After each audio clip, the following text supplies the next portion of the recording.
Welcome to the channel. So with Tara being gluten-free, I can't always just crack open a cookbook or pull a recipe online and just make it because I can't always find the gluten-free recipe I want. Today on the channel, I thought we would take something I made a few videos ago and recreate it into something different because I think it might work, and if I do it and see if it works, then maybe you can too.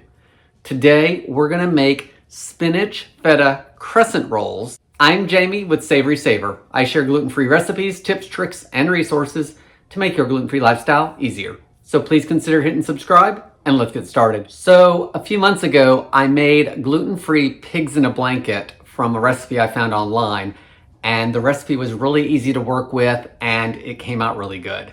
So I was talking to some of you guys down in the comments of that video, and one of the things I mentioned was maybe I can make some other stuff with the pastry portion of that recipe. So that's what's inspiring this recipe, because we always have to piece recipes together being gluten-free and hunt down one recipe and put part of it with another, and maybe you have a crust that goes with a pie. Anyway, sometimes it can be a pain in the butt. So I know in doing that, it can be a little nerve-wracking because I deal with that. So I thought maybe that I could try it, and then maybe you can convert some of those recipes over that you like that maybe have crescent roll dough in them with this recipe. So let's get started. So for these spinach feta crescent rolls, I found the recipe at 12tomatoes.com and they adapted it from all recipes. So I will link below down to the 12tomatoes.com recipe for the filling, and the crescent roll part of that is going to come from the video I did a while back for gluten-free pigs in a blanket, which came from glutenfreebaking.com. So I will also link to that recipe in the description if you want to check that out, or I'll put the video in here somewhere so you guys can check out the video for the pigs in a blanket. We are going to be cutting that pastry recipe in half because from what I can tell, one roll of crescent rolls is about half of that recipe. So I'm going to cut it in half and hopefully it works out. So let's start by making our filling, because once we make the pastry, we don't have to let it rest. We can just shape and bake it. So I've got 3 ounces of fresh baby spinach in the food processor, and it's pretty full. So hopefully it will pulse down. I'm going to add a couple tablespoons of fresh parsley. I'm going to add 1 small clove of garlic, about 1/4 of a teaspoon of onion powder, salt and pepper to taste. And so I'm going to add the salt now because I think it'll help break down the spinach. So I'm going to add a pinch of salt, pinch of pepper. I've got 3 ounces of crumbled feta that I'm going to add and blend as well, but I want to pulse this down first. So let's do that. All right, I've given it a little pulse. It's pulsed a little bit. So now I have room to add the feta. Now you want to pulse it until it's a paste. All right, so everything's been pulsed down, and then I'm going to give it a good mix just to hopefully distribute anything that didn't get distributed. And think of that as a super thick pesto. It's just, there's no oil in it. So it's a lot thicker than pesto is going to be. But that's about the color and texture that you want. So pesto without the oil. I'm going to put this off to the side. So for the dough, I've taken that gluten-free pigs in a blanket pastry portion of the recipe and cut it in half. So for the flour, I'm using 1 cup of Bob's Red Mill 1-to-1. That's what I used in the other recipe and it worked great. So that's what I'm sticking with. I will link this below in the description if you can't find it near you. This is one of the ones I'm using on a regular basis right now, so it seems to give really good results for some things. So 1 cup of Bob's Red Mill. To that, I'm going to add 1 teaspoon of baking powder, 1/2 teaspoon of granulated sugar, 1/8 teaspoon of salt. Let's give it just a quick whisk. Now I've got 2 tablespoons of cold unsalted butter. I've cut it into cubes. Now I'm going to use my hands and I'm going to break it up into small pieces, making sure we're coating all the flour around the butter. And we're going to do that until it's distributed evenly, and it should be a coarse crumb. So let's do that.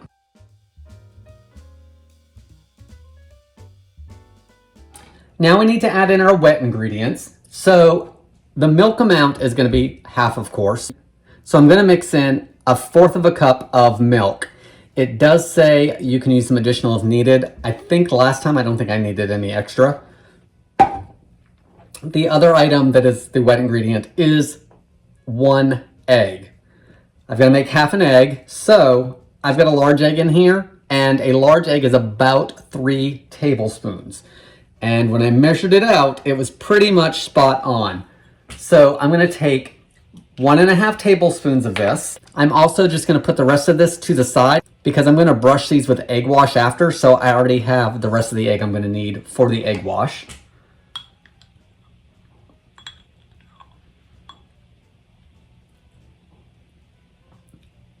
So there's 1.5 tablespoons.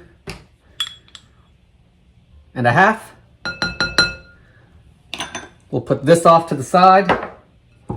Let's add this. I'm just gonna let that sit for a minute because I'm gonna put my mat down. Now for the oven. The Pigs in a Blanket recipe says 400 degrees, but I think I'm gonna go with the 375 that the other recipe recommends because I don't know how the filling is gonna do. So it may take a little longer to bake, but we'll deal with that when we get there. So let's put our oven under 375. That can always be something that gets adjusted the next time it gets made.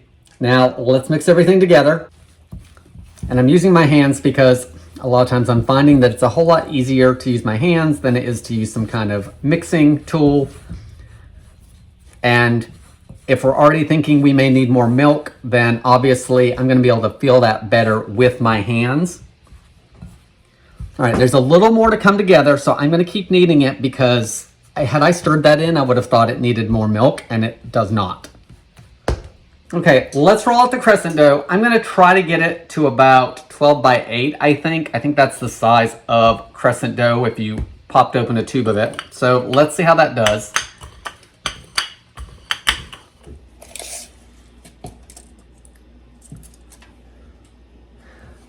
Well, would you look at that? It's just about 12, a little bit over by just about 8. Rolled out really well. Probably will never happen again on this channel. We'll see. Now we need to cut it into triangles. So let's go down the middle. And you know what? Since I'm not good at measuring things with my eyes, let's just do this.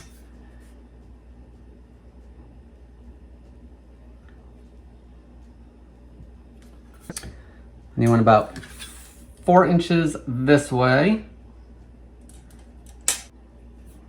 And then of course you want to cut triangles. So one more diagonal cut. So far so good. Now we need to spread a little of this onto each of these. So let's do that. And I will say, I didn't read the recipe right on this. It said to fold in the feta. I pulsed it in. We're going to be okay with that because I think it's going to distribute more evenly through the filling.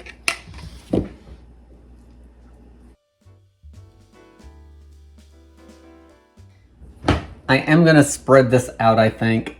So let's start with this one and see how it does. Okay, everything's been spread out. Now we have to try to roll them up. So let's see if I can find a good one to start with.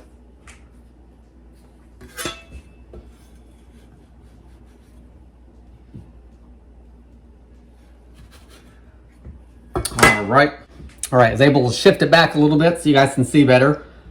So let's roll it up and we'll move it over to the parchment lined pan.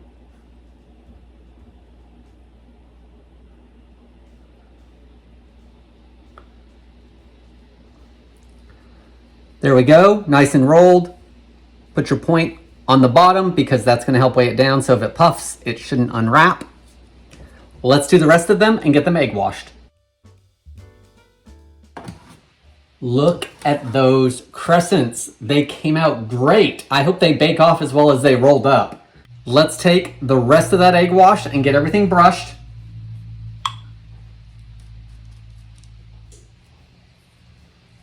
All right, everyone's been egg washed, so let's bake these off. One recipe said 15, the other one said 18. I'm gonna go 15 to 20. and we'll update you when they come out of the oven and we give them a taste. So let's get these baked.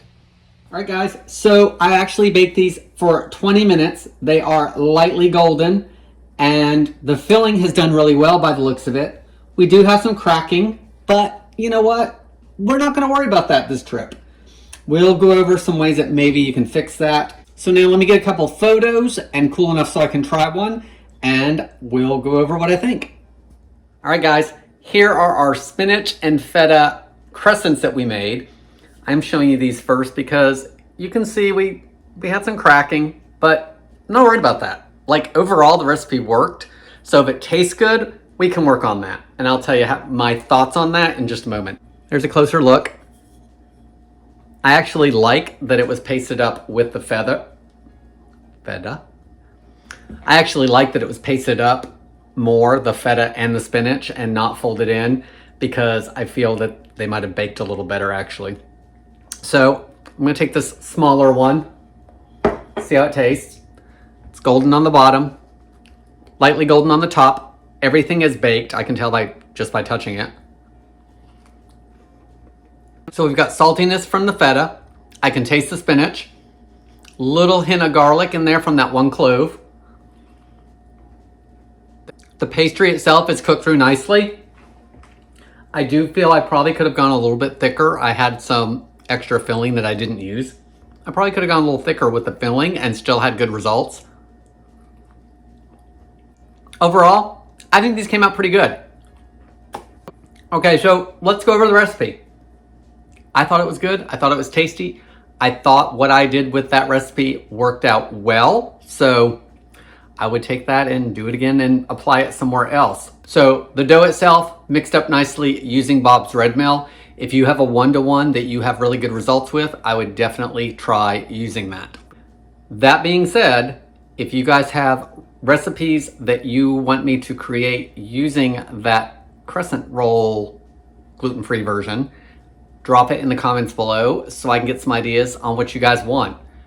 You can either send me the recipe link or put it down there in writing and I'll see what I can come up with from the Google search results. The filling itself, real easy to make. Everything went in this food processor, just took a second. I didn't follow directions and blended in the feta as well, but I think it worked out okay. If you want bigger pieces of feta, then by all means, just hand mix that in at the end. The cracking of the dough. So the dough could have been a little bit drier than I thought it was, even though it formed really well and it rolled out really, really nicely actually.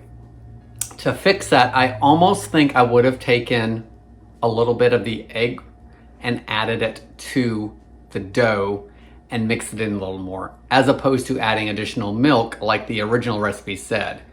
I had extra egg wash at the end, so maybe start with a half a teaspoon of egg. I think the egg is gonna make it more pliable than the milk is going to, because egg has that protein in it, and I think that's what helps with the pliability as well. So I would try a little more egg as opposed to a little more milk. All in all, for just putting two recipes together, I think it came out really, really good. Or is it really, really well? In any case, I think it was a success. And if you're like me and don't always like trying to do things like that because you can waste some ingredients or the recipe may not come out at all, or it just doesn't work and you get frustrated, I hope this helps. I don't like doing stuff like that all the time either, but being gluten-free, if we're gonna have things that taste like traditional recipes in this house, then I have to get over that and do it sometimes. Guys, that's all I have for today. Please leave me your comments below. I appreciate you guys watching and spending time with me. And as always, I hope to see you in the next video.